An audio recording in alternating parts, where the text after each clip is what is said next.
We are back for part 2 of our weekend hauler project.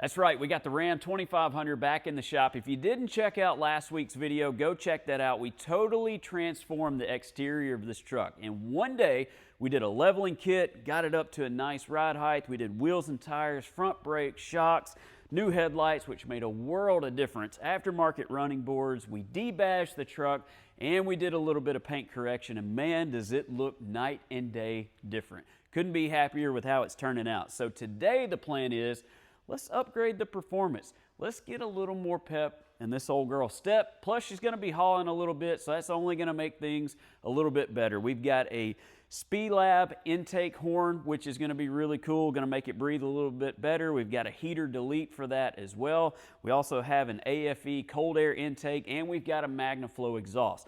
Plus, our rear brake should show up along with the shocks and the rear tail light. So hopefully, we can get all that knocked out today. But let's get under the hood, start some disassembly, see if we can get some new parts going. So under the hood, we've got our 6.7 Cummins. Really great engines, about 100,000 miles on this one.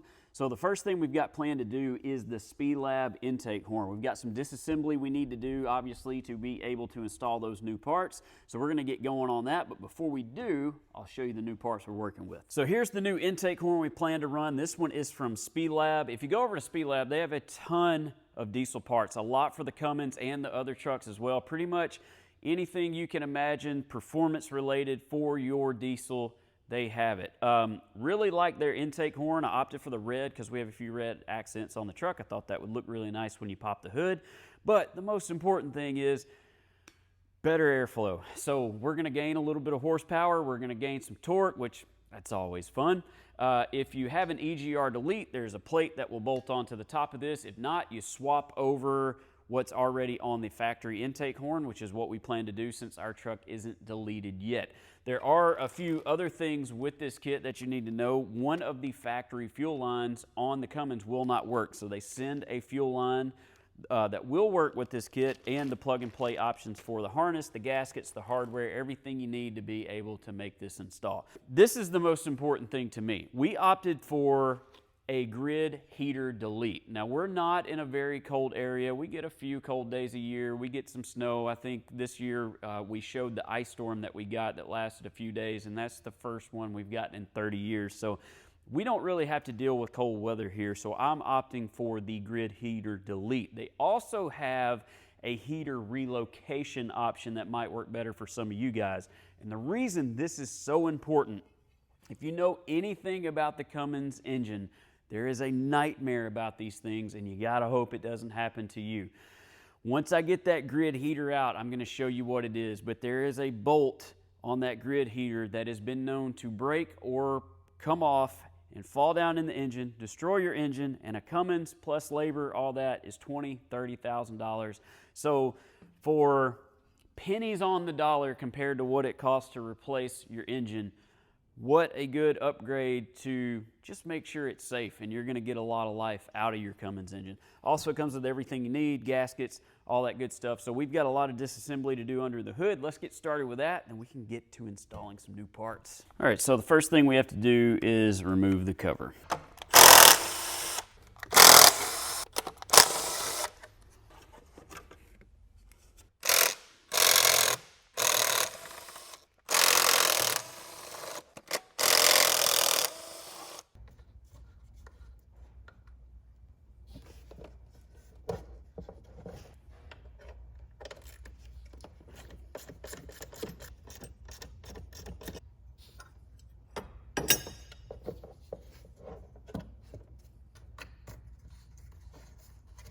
All right, so what we were doing with this top cover is we removed the bracket that sticks out from under it. So that's why that was out, and we also removed the EGR clamp that is on this tube, and we can do away with those. So now we can put the bolts back in this, and we're finished right here.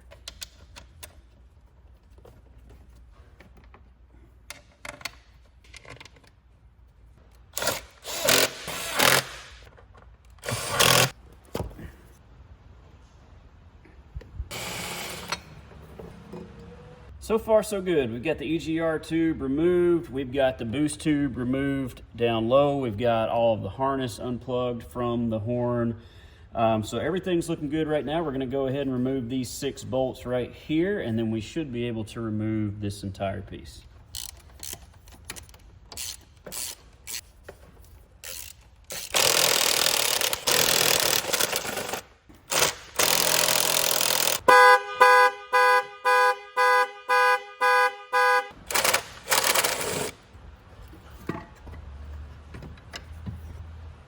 So we've got the factory horn out of there. We've got to swap the top piece over to the new intake. We'll get to that in a little bit. What we're going to do now is try to remove the factory heater. So just more disassembly.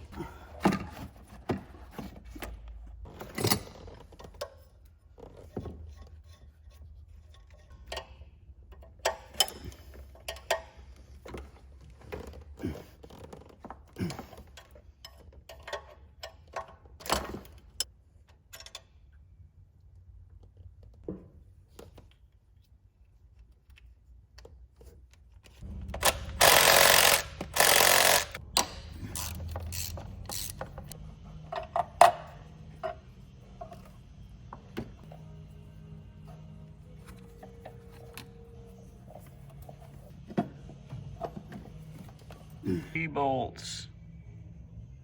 So what's remaining to hold it?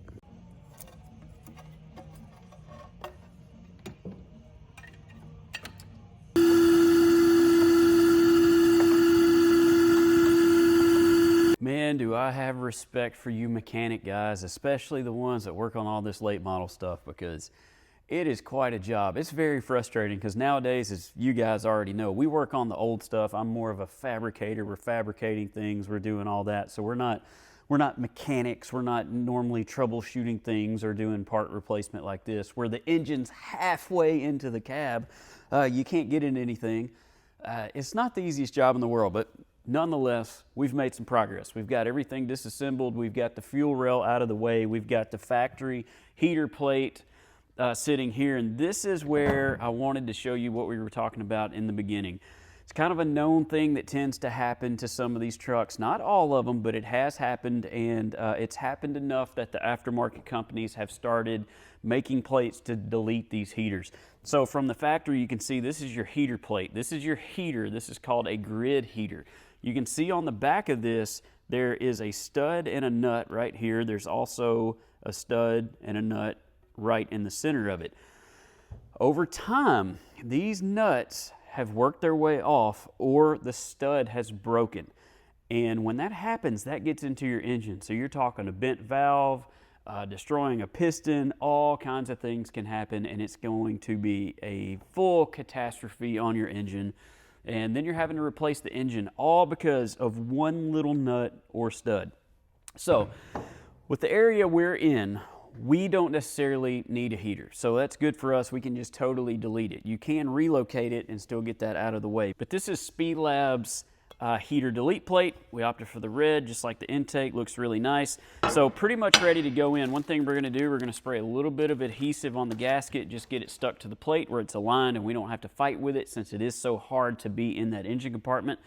And then what we need to do is, this is our tip sensor, you can see, that's on the factory heater plate. We need to swap that over to this one, which has a port for it right there. So we'll get that swapped over, and then what we'll do is swap our EGR over from the factory horn over to the new SPELAB horn. All right, so you can see all that soot and all that buildup on the temp sensor. We want to go ahead and just get a scuff pad and just get all that cleaned off.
All right, so we're getting ready to put some parts back on the truck now. So we've got the gaskets in place, we've got the temp sensor relocated, we've got everything from the factory horn transferred over to the SPELAB, so we're ready to put it in. Now, the other great thing about this, we talked about the bolt with the grid heater and just how it's just good insurance to swap it out to make sure that it's not going to break off or fall off, get down in your Cummins engine and completely destroy it.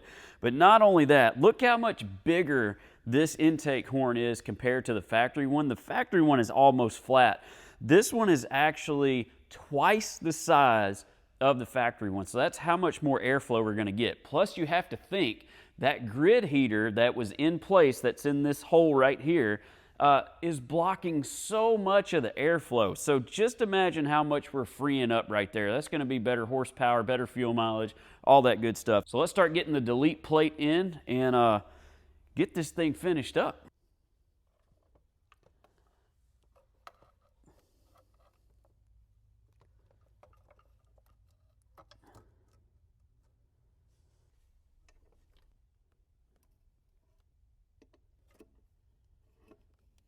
All right, so now just follow all the instructions, make sure you're torquing everything down. We're using our Harbor Freight digital torque wrench. This thing is amazing.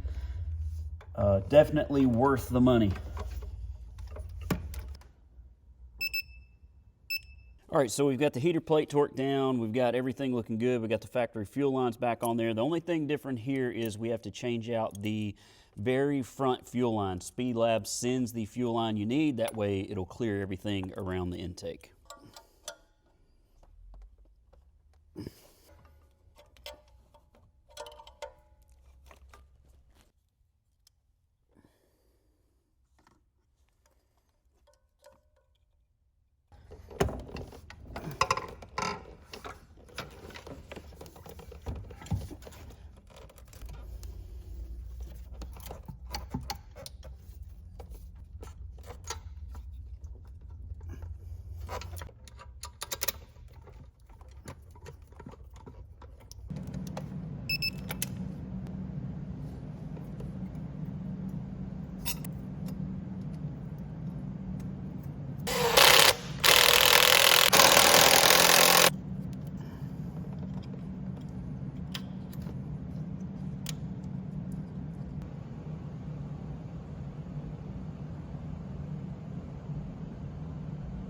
Well, I'm not going to say it's a fun job, but it's definitely a doable job out in your driveway. So it's a great upgrade for the Cummins truck, that's for sure. It's going to save you a lot of headache down the road. I want to go ahead and fire it up. Now, typically, once you do this install, it's going to take a couple minutes for the truck to fire back up. It's got to get fuel back up here, build fuel pressure and all that. So it's going to turn over for a minute before you get it. But let's fire it up, make sure we don't have any leaks, and make sure everything's happy.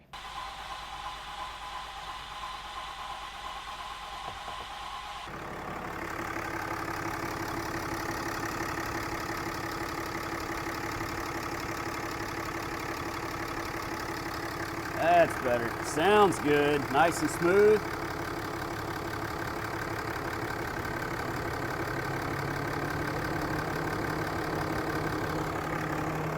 Let's see if we can tell a difference in throttle response. Oh yeah. Doesn't have that lag.